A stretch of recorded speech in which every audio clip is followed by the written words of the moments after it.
Hi everybody, this is Erica, and it has been about 3 months, a little over 3 months, on the keto diet for me, and I've lost around approximately like 35 pounds, which is good for me. A couple things that I want to preface is that I do have a metabolic disorder called insulin resistance, and I am pre-diabetic, so I went into the keto diet with kind of a little couple strikes against me as far as how fast I would lose the weight and maybe how fast I would go into ketosis. So I think I am finally in full-blown ketosis. So I basically have not formally tested myself. I did do the test strips like twice. They came back very kind of negative as far as being in ketosis, but that was a while ago.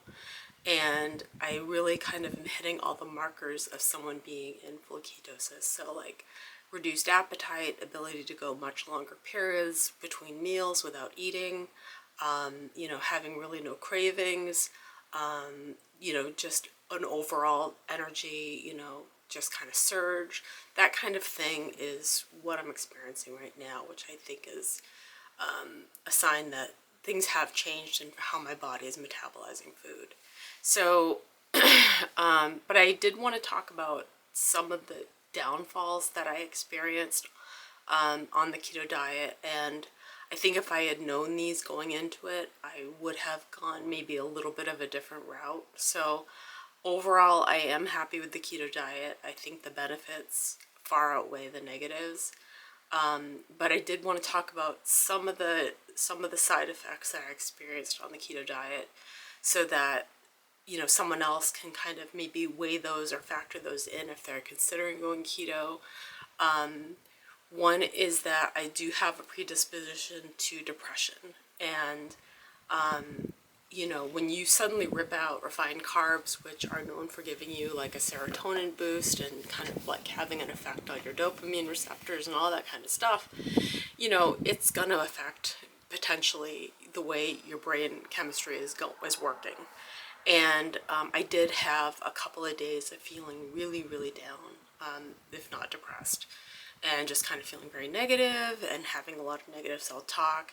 And I was taking medication like an SSRI still for the depression, but I maybe experienced depression twice in a year, and to suddenly have kind of this onslaught of kind of down feelings and negative feelings was, I am not a doctor or a psychiatrist, so I'm not going to say it was because of keto, but that was a potential side effect that I experienced. So maybe, just definitely keep your doctor informed if you're experiencing any kind of increased depression signs or anything like that.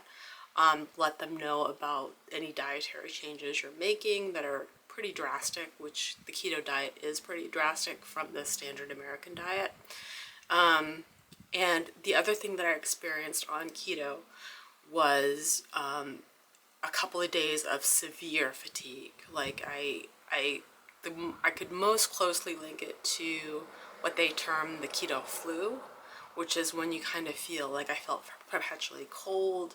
I was extremely fatigued to the point where I had to like swig a sugar-free Red Bull just so I could run like a very basic errand. I had just no energy to me, and just wanted to sleep. And that kind of makes sense. I'm not a doctor. I'm not a wellness professional or anything like that, so I'm not trying to diagnose anything or predict for anyone else what will happen when they go keto. But just for me, there were a couple of days where I felt this tremendous drop in energy. And I think, I had trained my body for 4 decades to rely on refined carbohydrates as a main source of fuel. And when you suddenly take that away, if you do that overnight, your body kind of is naturally going to go into this kind of state of shock. Like, well, where's my sources of energy? Where is my source of fuel? And your body's been trained, and I definitely believe in the body's ability to adapt to things and to basically be very smart and resourceful with energy sources.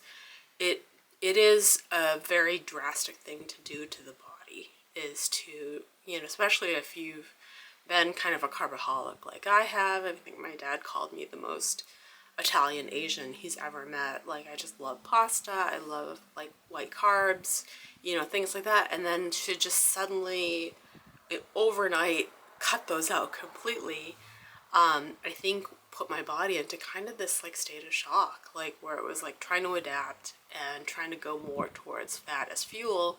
But, you know, all these kind of receptors that we're looking for, you know, the kind of the glucose from the, you know, the refined carbs, we're kind of like, where is it, you know? And so I just wanted to kind of put that cautionary out there for some people who, you know, I think I was talking about it with someone, and I said, well, I think I might kind of done it over, or, you know, and I can always tweak it a little bit, but I think it would have gone in a little bit more slowly. You know, when you have the prediabetes diagnosis, your instinct is to go, you know, ham, to just go full-fledged into making drastic changes, because your instinct, you just want to reverse it. You just want to try to do everything you can to get out of prediabetes. So it's understandable that you're going to try to make drastic changes pretty much overnight, but just be cautious about what some of those drastic changes could lead to. So that's just my video. I hope you guys have a great day. Take care. Bye.